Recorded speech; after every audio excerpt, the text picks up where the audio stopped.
मित्रांनो, थोडं ऊन खूप होतं दुपारचं, तर त्या उन्हामध्ये घरातून बाहेर येणं मुश्किल झालं होतं. तर आता बऱ्यापैकी ऊन उतरलंय म्हणून मी बाहेर आलो. आणि बाहेर आता इथं काही मुलं आहे असे का ते एक असा रांगड खेळ म्हणतो आपण त्याला, आबाधोबी. तर आबाधोबी खेळ खेळताय इथे मुलं. तर या ठिकाणी त्यांच्या ते असे खेळताय, रस्त्यावर खेळताय, पण गाड्या येत आहे जात आहे. आणि बघा आता इथं विघ्नेश आणि माऊली आणि गुड्डी, तर या दोघांवरून असा बॉल वर कोणी फेकतंय, खाली येतंय. आणि हे तिघं या ठिकाणी जमलेले. तर तेवढ्यात आता या ठिकाणी आमचा करंजगावचा गुड्डू यांनी पळत सुटलेला आहे. गुड्डूनी बॉल घेतलेला आहे आणि गुड्डूनी बॉल डायरेक्ट गुड्ड्याच्या मारलेला आहे. तर मित्रांनो, गुड्ड्या सुद्धा खूप पळत गेला त्या ठिकाणी. आणि माऊली आणि विघ्नेश या ठिकाणी उभे आहे. आणि हा माऊली सुद्धा इकून बघतोय आता हा बॉल कोणाकडे जात आहे तेच आता बघणार आहे.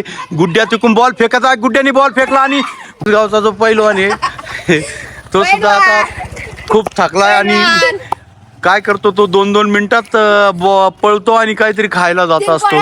पळत सुटलाय आता, कम्प्लीट जोरात सुटलेला आहे त्यांनी डायरेक्ट डोरात. अरे वा, सुपर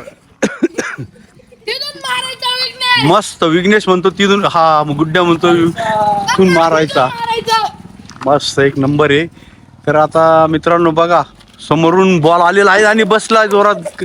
यांनी इतका जोरात फेकलाय, बघतोय कोणाच्या मारा. माऊलीच्या टेकावला त्यांनी आणि माऊलीचं पाठ खूप जोरात जाम झाली आहे. गुड्डे बापरे, जबरदस्त, एक नंबर, खूप मस्त. आता भरपूर बाप रे बाप, करंजगावचा जो खेळाडू आहे खूप जाम झालाय. आणि आडुशाला पळतोय तो, इकडे तिकडं बाज उचलायचा प्रयत्न करतो. अरे बाज उचलली त्यांनी, आई शपथ, पळत सुटलाय. विघ्नेशनी बॉल फेकला आणि लागला इकडं.